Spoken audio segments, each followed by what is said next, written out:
Good morning students. जैसा कि हमने कहा था कि पहले हमने मीराबाई का जीवन परिचय बताया था आपको, और उसके बाद मीराबाई के जीवन परिचय के बाद मीराबाई के जो पद थे, 2 पद, उनका हमने संदर्भ सहित व्याख्या की थी। आज हम मीराबाई पाठ के प्रश्न उत्तरों पर नज़र डालेंगे।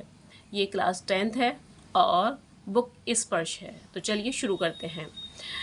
प्रश्न अभ्यास में सबसे पहले दिया गया है कि पहले पद में मीरा ने हरि से अपनी पीड़ा हरने की विनती किस प्रकार की है। पहले पद में मीरा ने हरि से अपनी पीड़ा हरने की विनती किस प्रकार की है, तो हम उसे इस प्रकार देखेंगे। पहले पद में मीरा श्री कृष्ण को संबोधित करते हुए कहती हैं कि हे श्री कृष्ण, आप सदैव अपने भक्तों की पीड़ा दूर करते हैं। हे प्रभु, आपने द्रौपदी के वस्त्र बढ़ाकर भरी सभा में उसकी लाज रखी। नरसिंह का रूप धारण करके हिरण्यकश्यप को मारकर प्रहलाद को बचाया। आपने ही डूबते हुए हाथी को मगरमच्छ से बचाकर उसकी हाथी की पीड़ा को दूर किया। मीरा कहती हैं कि मैं आपकी दासी हूँ, मुझे भी हर संकट से बचाकर पीड़ा मुक्त करो। तो जैसा कि पद में लिखा हुआ था, जो पद का अर्थ है, जो उसकी व्याख्या है, उसके आधार पर ही इस प्रश्न का उत्तर होगा, जिसमें हमें लिखने पढ़ने में कोई परेशानी नहीं होगी। अगला क्वेश्चन हम देखते हैं कि दूसरे पद में मीराबाई श्याम की चाकरी क्यों करना चाहती हैं, इसे स्पष्ट करना है।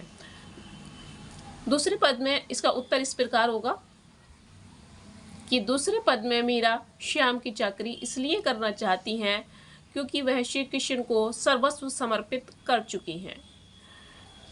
मीराबाई सर्वस्व समर्पित कर चुकी हैं। वे कृष्ण की दासी बनकर उनके दर्शन का सुख पा सकेंगी, उनके समीप रह पाएंगी। इस प्रकार मीरा दासी बनकर श्री कृष्ण के दर्शन, नाम स्मरण रूपी जेब खर्च और भक्ति रूपी जागीर तीनों प्राप्त कर अपना जीवन सफल बनाना चाहती हैं। वे इस दुनिया से एकदम हटकर यहाँ के सुख दुख सबसे परे रहकर केवल भक्ति में लीन रहना चाहती हैं।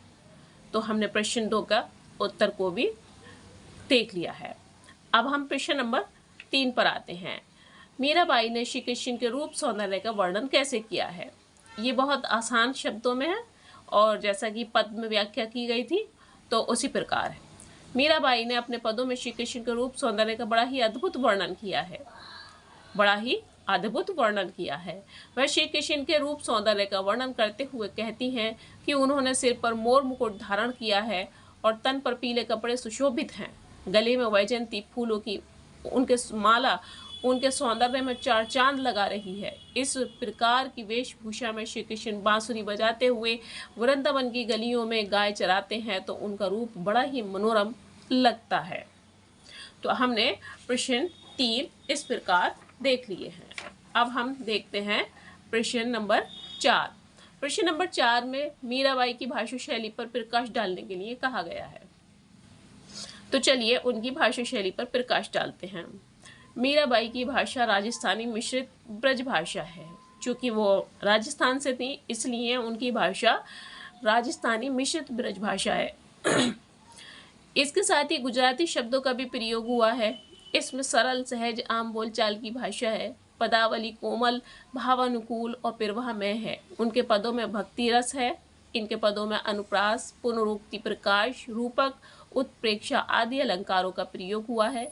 उन्होंने अपने प्रेम की पीड़ा को व्यक्त करने के लिए अत्यंत भावानुकूल शब्दावली का प्रयोग किया है। इनके पदों में माधुर्य गुण प्रधान है।